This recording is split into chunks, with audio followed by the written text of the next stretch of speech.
Assalamualaikum dan salam sejahtera. Anda sedang menonton Agenda Awani dan sentiasa di Agenda Awani, malah di Astro Awani kita bercakap tentang sains, teknologi, inovasi dan kreativiti. Malam ini saya ingin menggabungkan semua itu dalam satu perkara, iaitu melihat ke arah Nobel dan anugerah Nobel itu sendiri. Kerana saya sendiri pernah pergi dan menghadiri penganugerahan Nobel. Ia memang sesuatu yang mengujakan walaupun pada mereka yang mungkin tidak suka sains, kerana sains dan Nobel itu begitu meningkatkan sekali apa yang mereka pandang sebagai penyelidikan yang membawa kesan terbesar kepada manusia dan peradaban manusia. Dalam konteks itu nampak besar, tapi malam ini saya nak hubungkan dengan perkara asas, kerana saya ada 3 permata untuk masa depan negara. Sekarang pun mereka telah berjaya dalam pelbagai bidang. Mereka adalah pelajar, tetapi sebelum pelajar kita kena ada penghulunya, dan penghulunya malam ini adalah Profesor Dr. Yang Farina Abdul Aziz, Fellow Akademi Sains Malaysia, yang turut bersama dengan 3 pelajar Malaysia dari Kolej Yayasan Saad, kerana mereka yang menang apa yang dianjurkan oleh Akademi Sains Malaysia tentang cabaran sains itu. Maka kita ada Nur Fatihah Atira Muhammad, dah lama saya kenal dia sebelum dia pergi Kolej Yayasan Saad pun. Kemudian ada Muhammad Haris Daniel Muhammad Anwar dan Ahmad Farid Anwar, semuanya pelajar Kolej Yayasan Saad. Sweet age of 16 I believe, kan, 16 tahun kan. Dalam konteks itu, apa akan berlaku kalau anda pergi ke Stockholm, tengok raja bagi anugerah sains yang tertinggi dan tersohor di dunia itu kita akan tanya kemudian. Tapi mungkin elok jika kita berundur balik ke belakang, dan siapa sebenarnya yang menang apa dalam anugerah Nobel kali ini. Saya nak bermula dengan chemistry ataupun kimia, kerana Prof Yang memang itu bidang yang menjadi bidang kerjaya hidup Prof Yang dalam konteks itu. Jadi kalau kita lihat 3 orang pemenang hadiah anugerah kimia Nobel, iaitu Martin Karplus, Michael Levitt dan Arya Verschell, for the development of multi-scale models for complex chemical system. Apa maksudnya ini? Maksudnya ini adalah, kalau saya faham, saya sentiasa suka membaca sinopsis yang ada dalam laman sesawan Nobel. Tapi sejak 2-3 tahun kebelakangan ini mereka ada popular summary, iaitu untuk orang macam anda dan saya yang mungkin tidak pernah masuk maklumat kimia sejak keluar sekolah, tetapi boleh memahaminya, kerana mereka mengatakan bahawa kini saintis kimia melakukan uji kaji bukan saja dalam maklumat fizikal tetapi juga di dalam komputer, dan modeling ataupun asas pemodelan atur cara komputer itu juga begitu penting dalam memastikan bahawa kajian dan penyelidikan itu tercapai. Tapi itu pandangan saya, orang biasa yang hanya membaca laman seseorang itu. Saya ingin terus kepada Prof Yang Farina untuk mengetahui apakah pentingnya anugerah Nobel yang diberikan pada hari ini untuk melihat pada pelbagai skala rangkaian kimia yang kompleks itu. Terima kasih saudara Kamarul Bahrin dan juga Awani kerana menjemput kami berkongsi pengalaman dan juga apa-apa makluman lah yang kita ada. Hadiah Nobel, saya ingin imbas baliklah kepada sejarahnya, ya, sebab mungkin setengah masih lagi tidak faham. Sebenarnya dia ni Nobel ni, Alfred Nobel ni merupakan seorang pencipta. He was an inventor. Okay. Dan juga seorang peniaga yang sangat kaya, tetapi dia menghabiskan masanya bekerja begitu kuat dan mendapat banyak duit, tetapi dia tidak tahu apa nak dilaksanakan. Okay. Dan dengan itu dia wujudkan ini Nobel Foundation, ya, dan duit itu akan digunakan untuk memberi hadiah kepada mereka yang melaksanakan kerja yang akan mengubah atau memberi manfaat kepada manusia sejagat.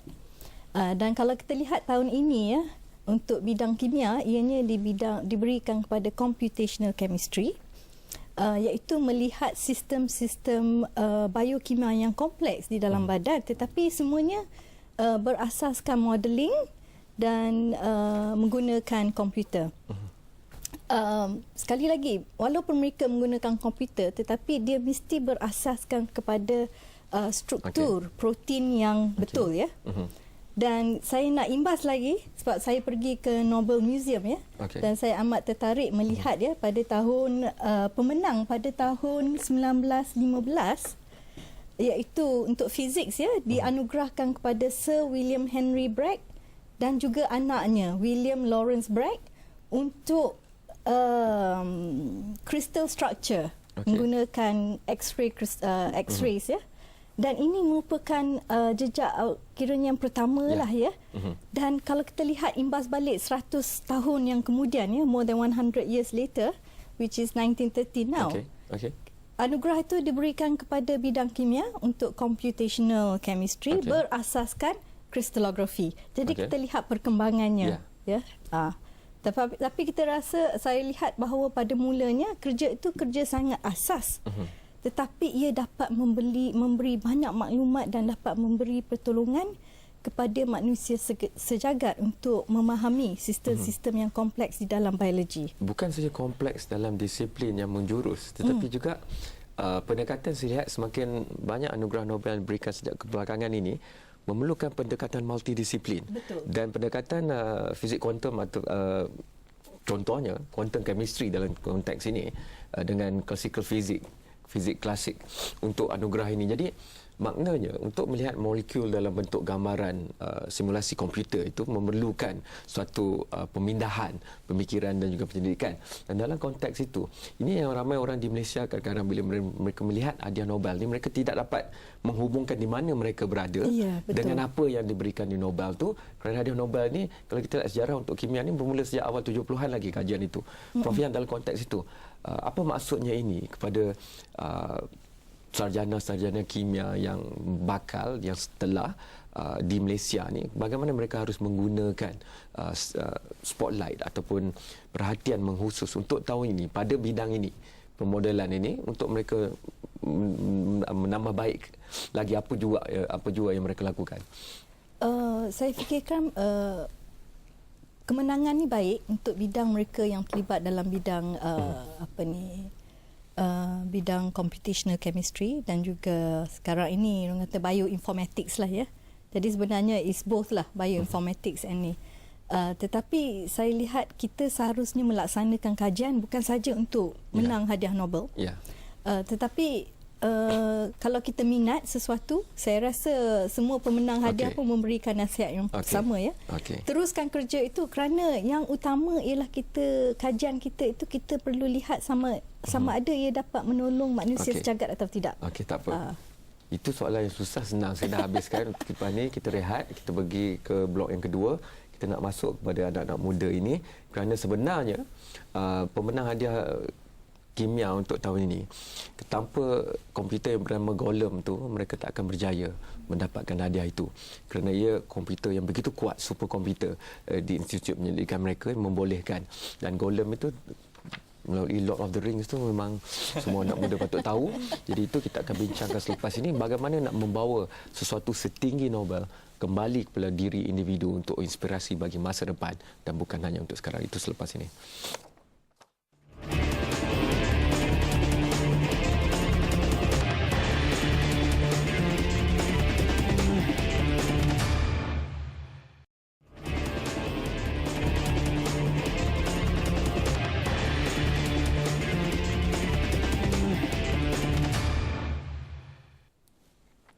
Terima kasih kerana masih menonton Agenda Awal ini. Saya ingat lagi di hujung tahun 90-an apabila buat pertama kali saya mendengar syarahan pemenang hadiah Nobel dalam bidang fizik pada ketika itu.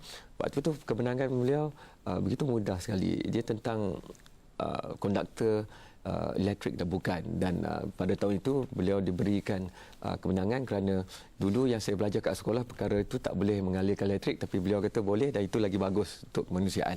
Dan saya dengan takut-takut mengangkat tangan dan cuba bertanya soalan.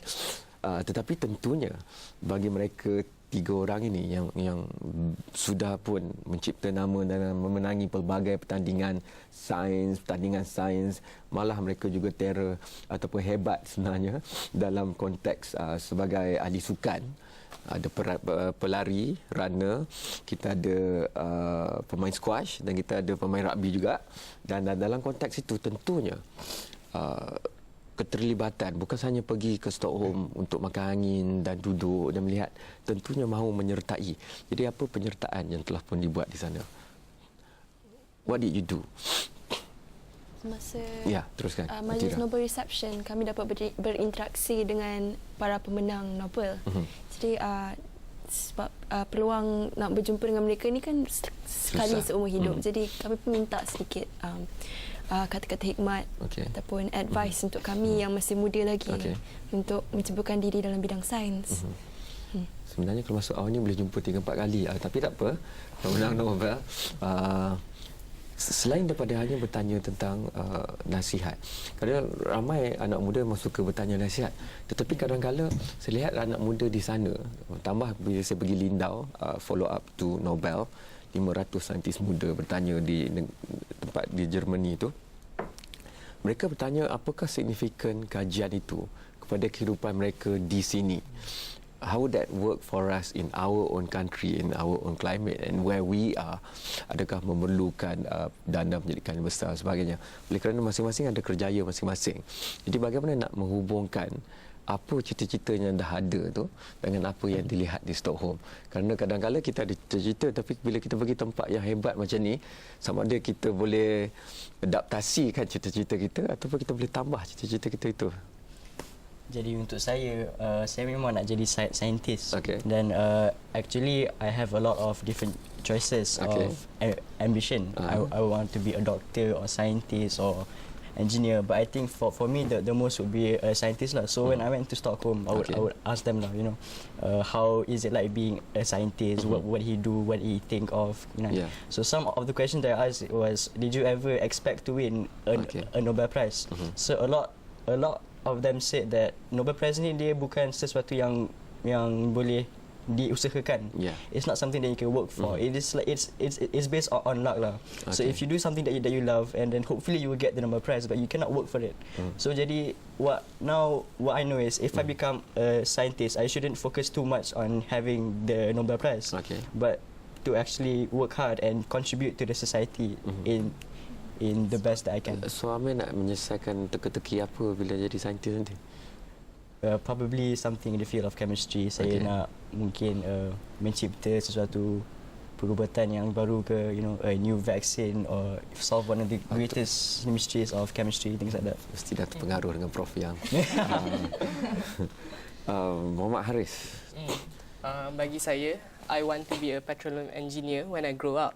So for me, about the Nobel Prize, their findings and research does not actually affect the petroleum industry, but certain research, for example, the Higgs particle research by Professor Higgs, he actually have discovered the missing puzzle to the particle, which is called then Higgs particle. So if I were to be a petroleum engineer, maybe one day I could do a research and find a new way which we can move cars which does not use petroleum, maybe, so that the earth can be saved, because petroleum is running out and we don't want that. Tak bolehlah jadi petroleum engineer.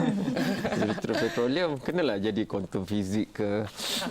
Kan kerana itu yang dilakukan oleh Higgs dan rakannya menerima itu kerana mereka memberi interpretasi pada model standard teori-teori fizik itu dan digabungkan dengan fizik kuantum ataupun quantum physics. Nah, akhirnya selepas 50 tahun dibuktikan dengan apa yang berlaku di CERN.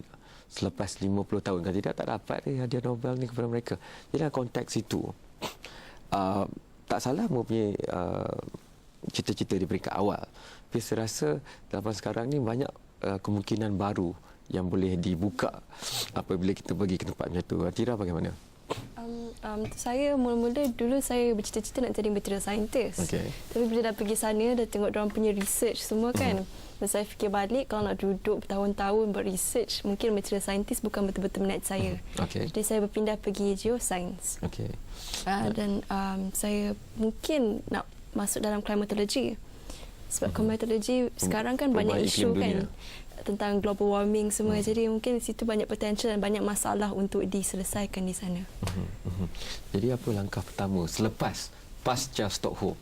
Kerana ia adalah sesuatu yang mengubah pemikiran secara besarnya kan. Okey, kita bagi Amir dululah. Bagi saya, langkah pertama setelah balik daripada Stockholm, I think for me, I should get my mindset straight lah, you know. Really know what I want to do, and then work for it in my school lah, in however way that I can, whether it be in classroom ke, you know, I can concentrate on the more important subjects, and I can research more and choose the educational pathway that is suitable for me to achieve my goal, which is to become So obor yang chemist. dinyalakan oleh inspirasi Stockholm ni boleh menyala lama. Kerana kadang-kadang lepas minggu, 3 minggu, 3 bulan dia padam lah, jadi bara aja. Kerana bila kita pulang, kita tidak ada lagi ekosistem Stockholm itu. Betul. Stockholm itu begitu berbeza. Sebab itu dalam senarai indeks kehidupan dunia apa pun, mereka berada di tangga antara 5 teratas lalunya. Jadi macam mana bila pulang ke KYS misalnya, orang lain yang tak pergi tu, alah baru pergi sekali dah cakap banyak kan. So macam mana nak bukan saja bawa untuk diri kita tapi juga untuk rakan-rakan sekitar. Hopefully bagi saya kan dia kena memaparkan semangat tu. You need to show that what you got is important. It's not something that just for 1 week and then dah habis tu. It's hopefully that interest will still be in me for as long as possible so I can show. Saya perlu pergi rehat yang terakhir, tetapi apabila kembali saya nak ambil pandangan Prof Yang tentang perkara ini kerana banyak diskusi berlaku tentang sama ada kita akan berjaya menyediakan modal insan untuk menjadi negara yang betul-betul maju dalam sebarang konteks inovasi, kreativiti, industri dan sebagainya. Dan dalam konteks itu, saya tidak mahu masuk dalam polemik politiknya. Tapi sini ada bukti 3 anak muda yang telah pun berjanji kepada kita hari ini bahawa mereka akan menjadi saintis lah, memang kepakaran yang mahir lah, bukan lain. Tetapi semuanya bermula pada langkah pertama itu, iaitu bertanyakan soalan. Dan bertanya soalan untuk rasa ingin tahu itu dipenuhi. Saya rasa saya bertemu lebih dan menumbuh lebih daripada 13 pemenang hadiah Nobel untuk awani sepanjang 7 tahun lepas. Dan semuanya memberikan jawapan itu kepada saya bila saya tanya apakah suatu kriteria paling utama untuk berjaya sebagai saintis. Bukan untuk menang hadiah Nobel, tapi untuk mencari jawapan kepada misteri yang bagi mereka kehidupan yang perlu mereka selesaikan untuk membantu manusia. Itu bunyi besar, tapi lepas ni saya nak mula dengan itu kerana Prof Yang juga masih lagi mengajar, bukan saja melakukan penyelidikan. Dan macam mana kita nak selesaikan masalah ni kerana kadang-kadang barisan depan tu kosong, ramai suka duduk kat belakang. Dan kita lihat di Stockholm, saya lihat di Stockholm, saya tak tahu kali ini memang tidak cukup masa untuk bertemu dengan pemenang hadiah Nobel kerana ramai nak bertemu dengan mereka. Jadi saya curi masa, saya tak tanya hanya ketika press conference atau sidang akhbar, tapi saya tanya terus dalam pengucapan awam mereka kerana tidak semestinya mereka hanya berucap tapi ada orang boleh angkat tangan dan bertanya soalan. Jadi saya nak tanya itu apakah keberanian baru yang ada pada 3 orang anak muda ini. Tapi sebelum itu kita akan pergi kepada Prof Yang tentang bagaimana untuk mengubah sistem pendidikan kita yang lebih menunggu diberikan maklumat daripada kita memburu maklumat itu selepas ini.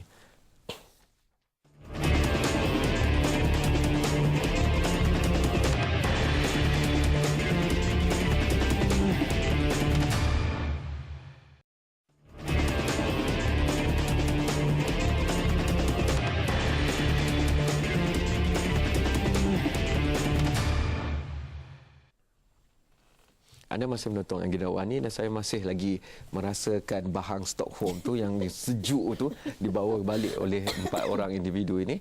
Tapi sebelum itu Prof Yang, perasaan ingin tahu itu teras utama kepada setiap saintis bagi saya lah. Hasil perbincangan saya dengan pemenang-pemenang hadiah Nobel dan juga mereka yang ingin menjadi pemenang hadiah Nobel.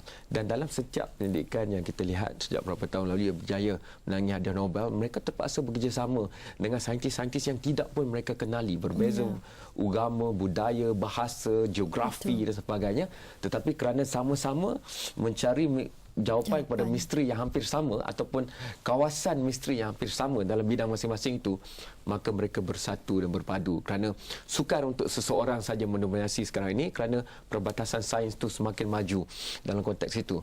Jadi teras sifat utama itu mungkin antara kelemahan yang masih ketara pada pelajar dan juga penyelidik yang kita ada, Prof Yang, ataupun Prof Yang punya pandangan yang berbeza. Terima kasih. Memang benar. Pada hemat saya lah, bila saya memberi satu projek pada pelajar dan juga saya membaca tesis, memang perkara yang sukar untuk dinyatakan ialah pernyataan masalah atau the problem statement. What's the problem you're trying to solve? Apa masalah yang ingin diselesaikan? Nampak senang tetapi ianya perkara yang sukar. Jadi bagaimana kita nak terapkan ini? Ya, saya rasa kita punya sistem pendidikan kita bermula dengan sekolah dan saya lihat ini kita ke arah yang betul. Mulai tahun depan tidak ada lagi PMR dan lebih kepada projek dan juga kerja-kerja yang dilaksana. Dan ini saya rasa akan meningkatkan minat untuk belajar bukan untuk peperiksaan tetapi ingin tahu. Dan kita lihat format untuk National Science Challenge. Memang format kita begitu. Soalannya bukannya berasaskan silibus di sekolah ataupun menghafal, tetapi lebih kepada Kerja format berkumpulan. mereka yang berminat dia akan baca. Sebagai contoh, I must say I was delighted. Saya sangat teruja semasa tiba di Stockholm. Saya kata saya harap kita dapat melihat aurora borealis dan mereka semua mereka tahu apa aurora borealis, bermakna iaitu Northern Lights. Bermakna mereka ini telah minat dalam sains dan dia akan mencari benda itu. Jadi saya rasa ini yang perlu kita pupukkan di kalangan di sekolah. Semasa di Stockholm kita lihat, kita juga melawat dia punya zoo Skansen, open air zoo. Dan semasa kami tiba di sana, tengok ramai betul rombongan sekolah. Suhu tolak 2 darjah. Tapi semuanya memakai pakaian panas dan guru membawa mereka. Dan bila saya bertanya, guru kata mereka baru belajar di dalam kelas tentang all these animals. They've been reading about all these animals dan sekarang mereka akan pergi lihat dengan sendiri. Dan saya rasa ini yang perlu kita adakan. Semasa saya di sekolah, masa time saya Tanjung Malim pada tahun 1970-an, saya bernasib baik mempunyai seorang guru yang rajin membawa kami on nature walk. Nama dia Mrs. Jyoti. Dan bila dia berjalan tu, dia memang minta kita bertanya, kenapa bunga ini warna kuning? Kenapa perkara ini? Jadi ini menimbulkan minat. Itu yang saya nak berikan, kita tinggal berapa minit lagi masa. Mungkin tahun 70-an guru tu mendominasi. Tapi kurun ke-21 ni, rakan sebaya itu begitu penting sekali sebagai pengaruh utama pada individu yang masih muda lah, umur 16, 17 sebagainya. Jadi bagaimana 3 orang ini, sekurang-kurangnya di KYS. KYS itu sudahlah bukan purata utama sistem pendidikan sekolah di Malaysia, tapi antara yang teratas. Jadi bagaimana nak meningkatkan lagi itu dengan membawa inspirasi Stockholm ini, Atira? Nak meningkatkan lagi, satu kongsi pengalaman. Sebab kadang-kadang kalau kita cerita pun, diorang dengar, diorang dapat juga kan. Lepas tu bila dah cerita tu, tunjuk-tunjuklah sikit evidence apa yang dah buat kat situ. Mungkin dapat menimbulkan minat. Kalau mereka dah minat, mungkin mereka akan... Dia tengok Instagram dan Facebook pun dia dah ada rasa minat kan. Cuma nak lengkapkan saja. Aziz? Bagi saya, as friends, we should tell our friends about the story of what happened in Stockholm and what the scientists are doing, and maybe we can give some inspiration to them, to our friends, that we can achieve that level so that they will be inspired too, and not only us. Amir?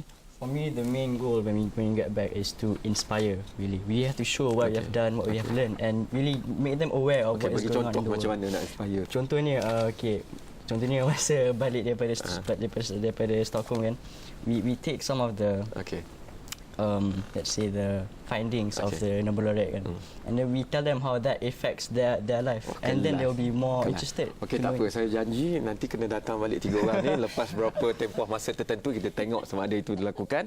Dan saya rasa KYS sebagai yang beruntung dapat perlu mengambil sekolah lain yang kurang bernasib baik untuk menjadi adik angkat mereka supaya boleh menjadi imbangan mereka untuk meluaskan lagi perkara ini. Tapi itu hanya nasihat saya, dan anda boleh hantarkan pandangan anda sendiri kepada Esra Wani. Pakailah pelbagai platform yang kita ada, sama ada di Facebook, Instagram dan sebagainya, atau lawan sesawang Esra Wani, ataupun muat turun aplikasi mudah alih iOS dan Android Esra Wani. Sekian, terima kasih. Sains akan sentiasa mendapat tempat di Esra Wani, begitu juga dengan sains sosial, kemanusiaan dan sebagainya.